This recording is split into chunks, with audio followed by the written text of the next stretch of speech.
Pahinga kahayo. Welcome po, Ma'am Tony.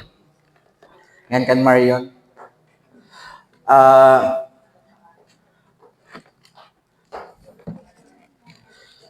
Yan ang adlaw. Amin ni pagpahinumdum han pag kabanhawa naton Ginoo. Ini gihapon nga adlaw, amo gihapon inihan Marisyo nga adlaw han panahon nira Apostol Pedro, Maria, nga nakita nira nga nabanhaw an aton Ginoo.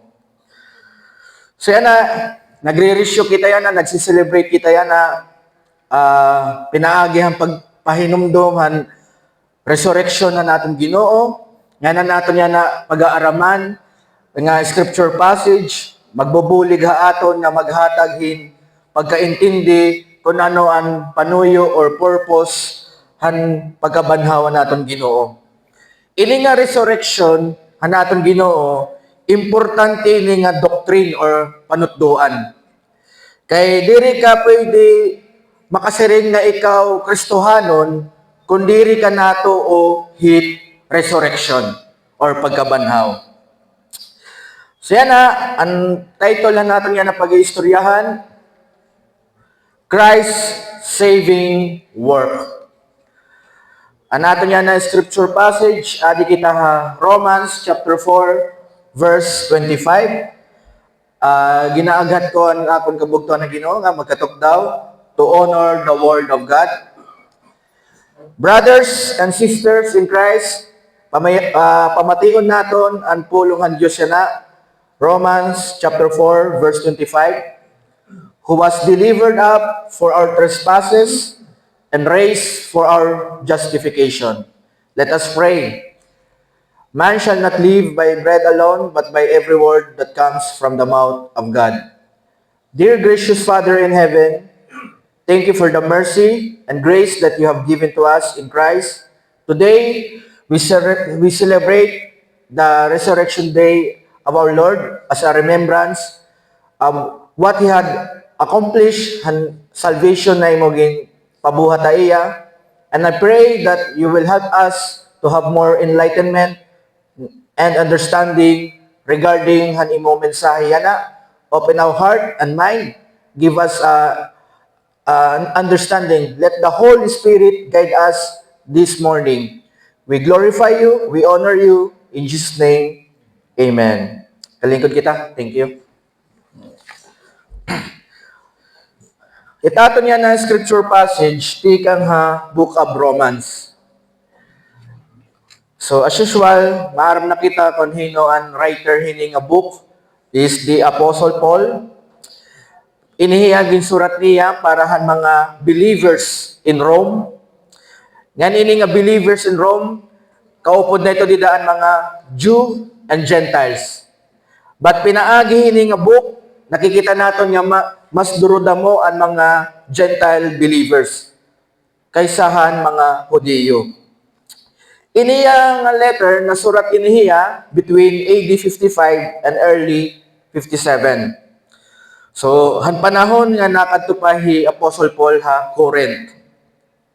Yan usahan mga major doctrine na gintutdo ni Apostle Paul kini nga letter, gin-emphasize niya about justification of God's people in Christ. Amin tot iyaw sa na mga major doctrine. Yan ang natong scripture passage, Romans chapter 4 verse 25, brothers and sisters. Here in it nagdi-describe the work of Christ and its purposes. And it points back on person and work of Christ from previous verse. So anatong previous verse, para makita nato ng context, anaton ng scripture passage, previous verse niya is 24, nasa rin nga di, but for our also, it will be counted to us who believe in Him, who raised, but for our also it will be counted to us who believe in Him who raised from the dead Jesus our Lord. And then next verse, who was delivered up for our trespasses. So amin ini nga verse natin yan na verse 25 han Romans chapter 4, amin ni an identification ni Jesus Christ. Okay? So yan ang ini nga passage na may ada kita yan nga kulop, gintututduan kita nan aton Ginoo was delivered. So ang karigsigon gyapon ng delivered, he was handed over by God the Father. So paano man niya gin delivered o gin hand over ang aton God the Father? So pinaagi tohan pag-betray. Ini nga word nga delivered in Greek, aniya another translation to niya, betray. Maaram kita nga naton Ginoo, Jesus Christ, gin-betray hiya no sa niya ng mga apostol, si Judas Iscariot.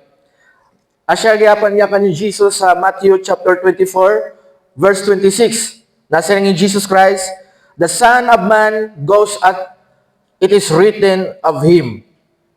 So iniya prophecy na niya from Old Testament na Jesus Christ, ini nga Messiah, will be betrayed.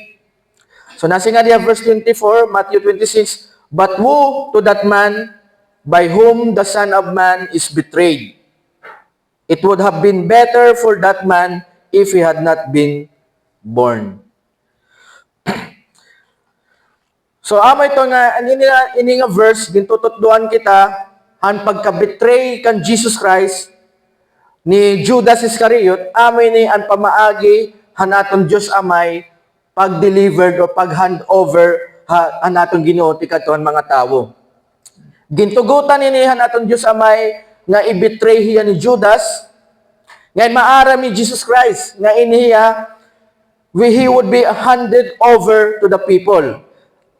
Asya niya yakan ha Matthew 26 verses 1 to 2. When Jesus had finished all these sayings, he said to his disciples, you know that after 2 days the Passover is coming, and the Son of Man will be delivered up to be crucified. So maaram ko diya nga it matatabuhay ya, he will be handed over to the people to be crucified. Death. So yan na, ang reason kaya niya, ang atong Diyos Amay, ginhanded over ya, kay tungodhan sala haniya mga tao.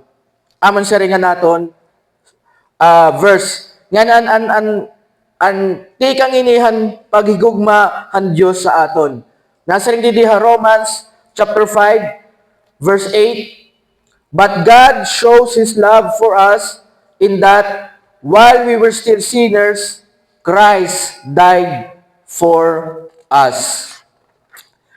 Ini nga verse, makikita natin, brothers and sisters, na ang love ni God toward His elect or the chosen people, unconditional love. Pinaagi nga ginpadara niya Jesus Christ while we're still sinners.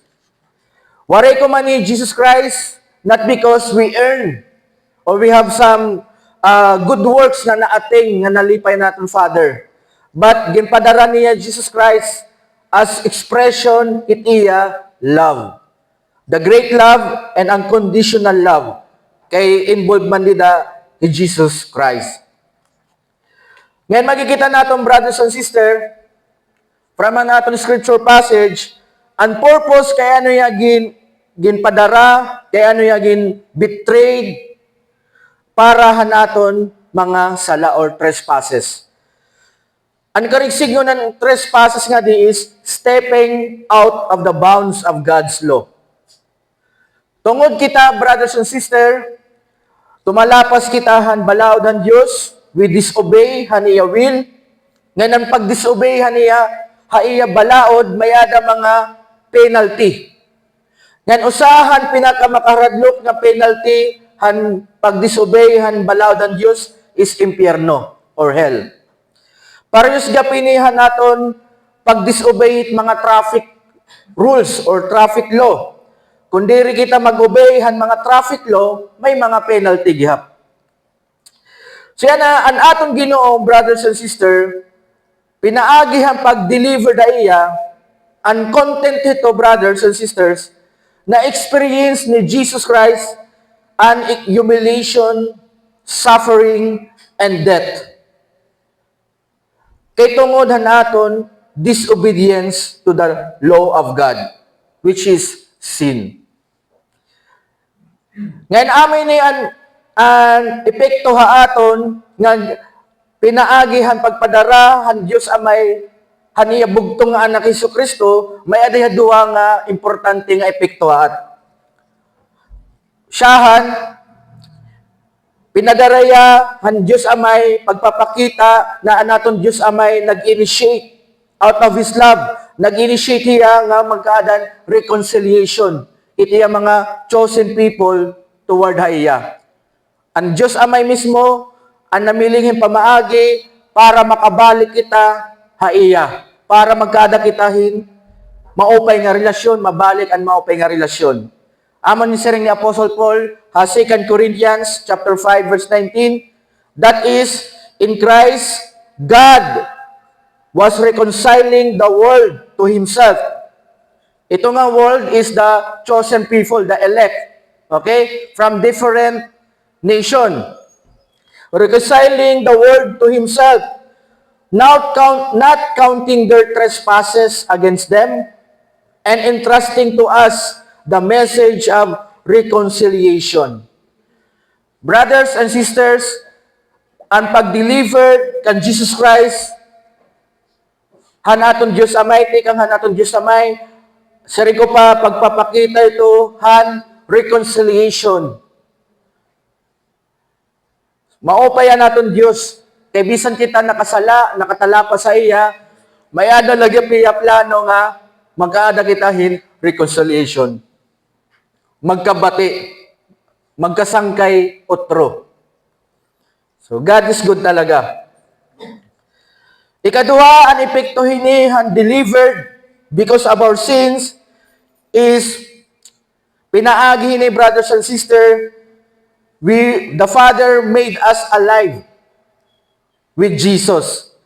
As Colossians chapter 2 verse 13 nasa nga di, and you, the believers in Colossus, who were dead in your trespasses and the uncircumcision of your flesh, God made alive together with Christ, having forgiven us all our trespasses.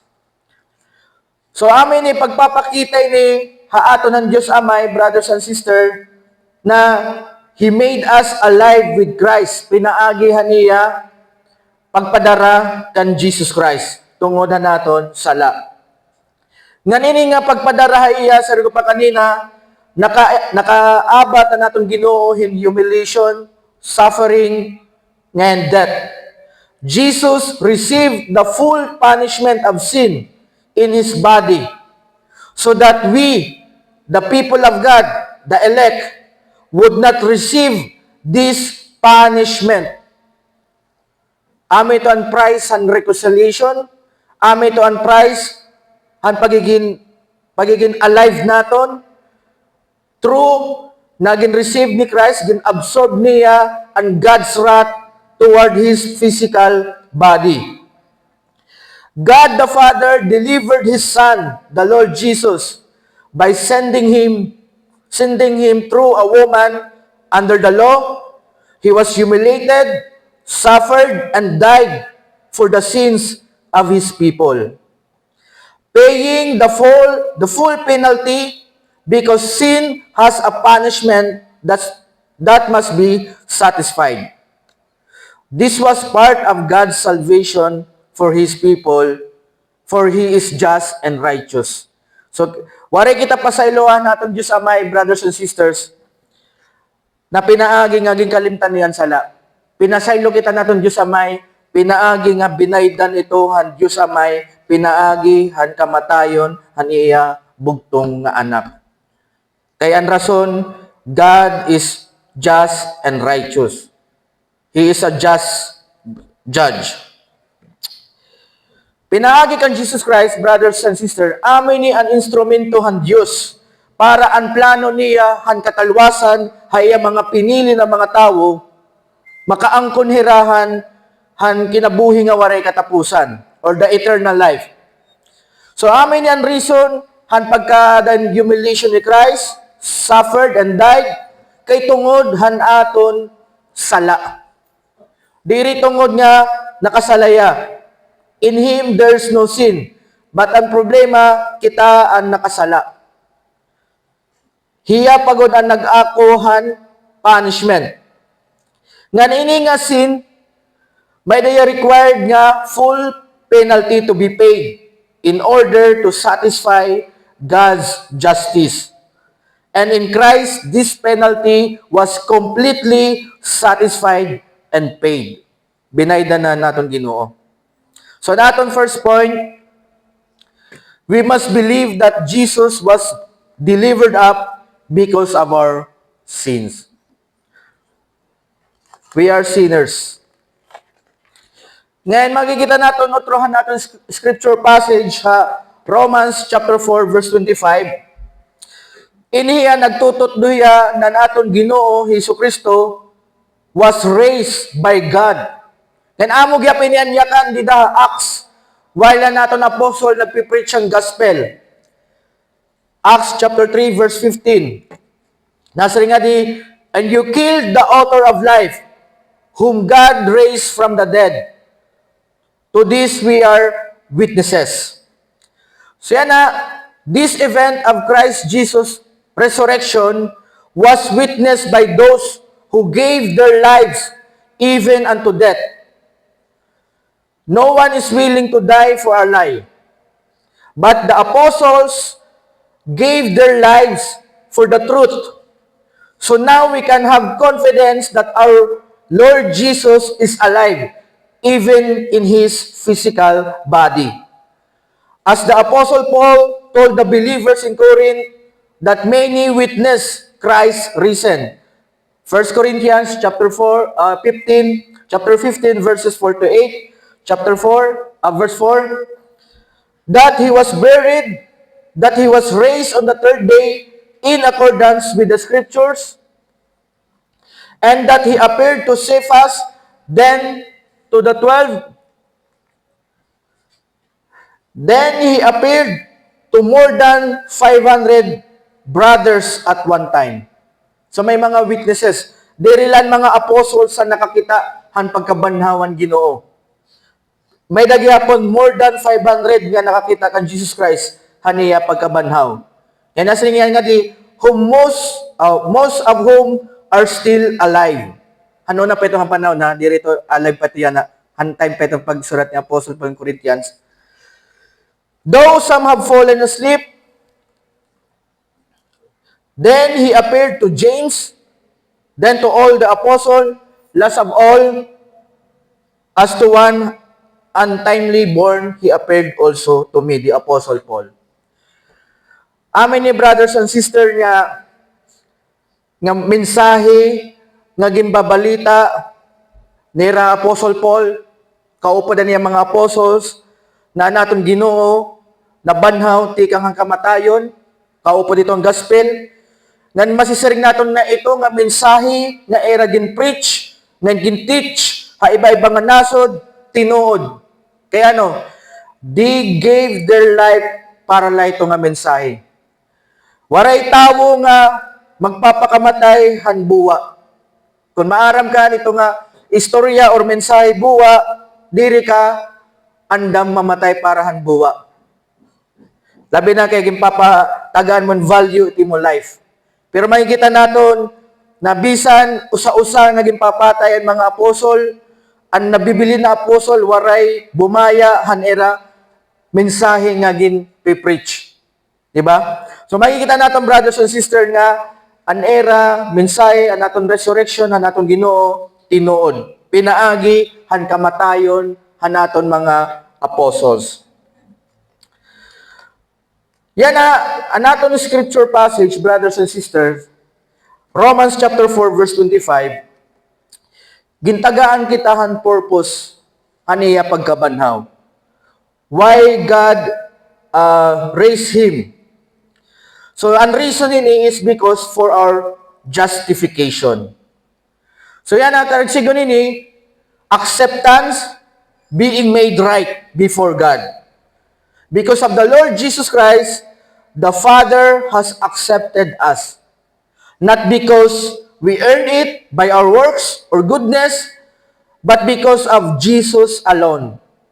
The Father made us right through the Lord Jesus. The Father mismo ang nag-justify aton. As the Apostle Paul say, if Christ was not raised, our faith would be useless. Amo niya kan ha, 1 Corinthians chapter 15 verse 17. And if Christ has not been raised, your faith is futile or useless. You are still in your sins. The reason God raised Jesus bodily, and by the way ngayon, utrohon ko la, may dawa kasi gihapon na batian ha, preaching from the charismatic community, ang pagkamatay ni Jesus Christ, kumadto ko niya ha, impyerno, gin kastigo ko niya ngadto. Wala ito ha Bible. God, pagkato ni Jesus Christ, He is God. He is a divine essence, divine nature. Kung kumita ang mga aadto ha impyerno, patay hira. Kay tungod holiness ni God. Ngan waray creature nga makakabuhat at pagkastigo hit Dios. Okay? It ginbuhat ni Jesus Christ sa cross, enough na hiya para mabaydan ang naton sala. Enough na hiya para magkaada kita in eternal life. Na-experience ni Jesus Christ and hell figuratively, pinaagihan niya humiliation, suffering, and death on the cross. Yan na, ang reason kaya niya gimbanaw, utrong kula, for our justification. God accepted us because of Jesus Christ. The Father made us right through the Lord Jesus. Ngayon, among yapan reason ni Apostle Paul. Ngayon, kaya ano natin kinahanglan yung justification? Kaya ano natin kinahanglan maging matadong hatubangan ng Diyos? Kaya ano natin maging kinahanglan tuwid hatubangan ng Diyos? Ang rason lang ito dida, kay tungod niya, makasasala kita. We disobey God's law and will, ganang penalty ito is condemnation and impyerno or hell. Ngan ini nga resurrection ni Jesus Christ, brothers and sisters, o sa ini nga pattern hanaton ini nga last day matatabo aton. Just as Christ has a glorified body, so His people will inherit glorified bodies. The resurrection of Jesus is a sign of victory. Okay? Ano yung resurrection? Sign of victory. Gin-accept ni God ang ginbuhat niya cross na perfect, waray kulang. Di ba? So, tungod nga, fully paid ni Christ, pinagin niya kamatayan na cross, gin-resurrect niya. Sign of approval ni God ang sacrifice ni Christ. So, yan na. The resurrection of Jesus is the sign of victory, for He overcame the power of death. In Him, the people of God are freed from death's hold because of His resurrection. As we read 1 Corinthians chapter 15, verse 54, when the perishable puts on the imperishable, and the mortal puts on immortality, then shall come to pass the saying that is written, death is swallowed up in victory. Brothers and sisters, usa nga reason kay ano kita dapat mag-celebrate han pagpahinumdom han resurrection ni Christ, ini nga remembrance, pinaagi han resurrection ni Christ, mensahe niya naton pagkadaog, victory.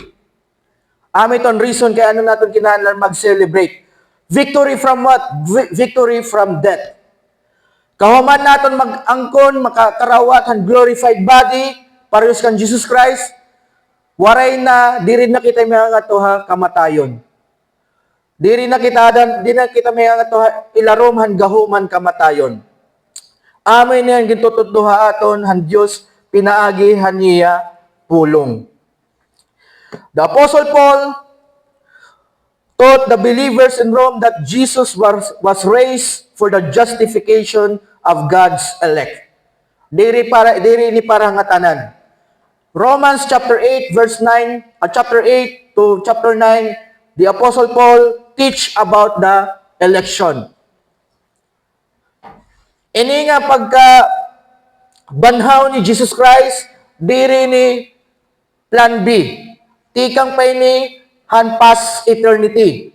Waray pan heaven, waray pan kalibutan, amo na ito ang plano. Mababanaw ya on the third day.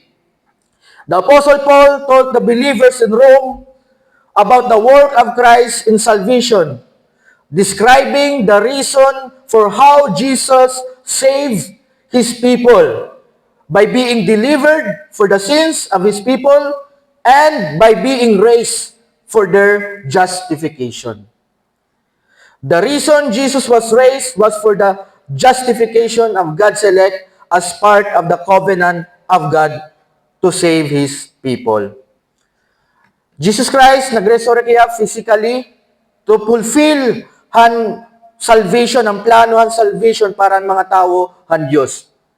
Nabanhaw ya tikang ang kamatayon, kay tungod ginbaydan niya ang penalty han sin. Tanan kita, ipakadtuhan na impyerno, but because God is rich in mercy, He sent His Son, diba? Para magkaada kita reconciliation, para kita makasulod, kingdom of God, heaven, pinaagi kan Jesus Christ. Ngayon, marireceive natin niya by faith in Him. Amiton pamaagi han Diyos. Last point naton, we must believe that Jesus justified us by His resurrection. The reasons the people of God are saved is because the work of Jesus and its fruit. Through His suffering and death, the sins of God's people were completely paid. Bayad na. Sanglit diri mo na kinahanglan magpinitin siya, han lumabay nga Semana Santa. Di mo na kinahanglan magbuhatin, maupay nga buhat or good works para baydan na nimo sala. Binaydan na ito ni Jesus Christ. Di na pahan panahonan, ginray sa nga cross. Fully paid. Sa rin pa nga ni, prepaid. Advance pa nga niya. Prepaid. And His resurrection brought forth justification for us. Jesus is the representative head of His people.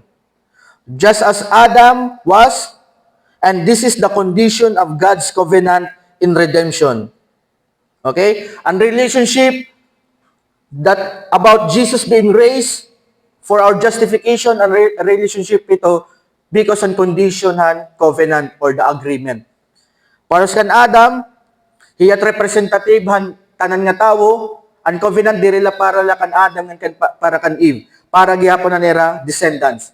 So same gihapon, Jesus Christ nagre-represent iya aton as if ang nakikita ha aton ng Diyos amay we are obedient para sa kaniya bugtong nga anak kan Jesus.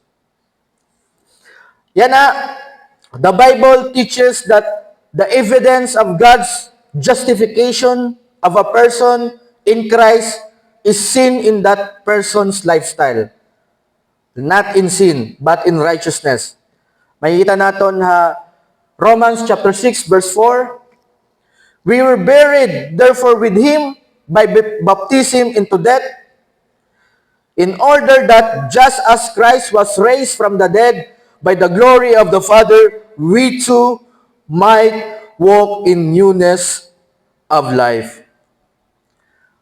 So kita, han pagkamatay ni Jesus Christ, kaupod kita niya kamatay. We have a union with Christ. We are united with Christ. Haniya pagkabanhaw, amo gihapon nito. Nagkada kitang pagkabanhaw gihapon. Pero diri pa ya, sarin ko pa, already, not yet. Ginbanhaw kita, namatay kita, ginupod kita han Diyos Amay, han kamatayon ni Jesus Christ, para naton old self, the old has gone, the new has come. Diba? So ame to, ano sa nga evidence na ano sa nga tao gin-justify ni God is through haniya lifestyle. Aniya life, diri na instrument han sins, but instrument na for righteousness of God and for His glory. Ang aton scripture passage, brothers and sisters, amoy ni ang fulfillment of God's plan that His people would receive justification through the Messiah. Usay ni nga example, Isaiah chapter 53, verse 11, nasa rin nga di, out of anguish of his soul, he shall see and be satisfied. By his knowledge shall the righteous one, my servant, make many to be accounted righteous, and shall be their and he shall bear their iniquities. So, Jesus Christ, ang fulfillment ito, yan sa rin po ni John Calvin, the resurrection of Christ is the most important article of our faith, and without it, the hope of eternal life is extinguished. Big idea natin yan na sermon, Jesus is the reason we are saved from the penalty of our sins, which leads to hell. Through His sacrifice and resurrection, our sins were completely paid for, and we are now justified before God as the result of Christ's saving work. According to God's covenant, this salvation must be received by faith alone in Jesus alone. Christ's saving work. Atong scripture passage, may itong usan na mga important content han gospel. Aniya pagka-delivered, aniya resurrection. Let us pray. Dear Heavenly Father, salamat ani mo ginbuhat pinaagi kang Jesus Christ. You made us alive. You made a reconciliation. Thank you, Father, na hani mo grace. Without ito na mo grace, waray kami yan na dinhi. But because you are gracious, may da kami eternal hope. Anamon real home is heaven with you through Christ. And I pray, Father, nga give us more understanding hining message about resurrection. And thank you na gintagaan mo kami victory, death no more haamon niya na through Christ. And I pray, Father, that use us to spread this gospel, this amazing news in Christ Jesus for your glory and honor. We pray this in Jesus' name. Amen. So yan na, magkada kitahin communion, iglilid ni Brother Jerry.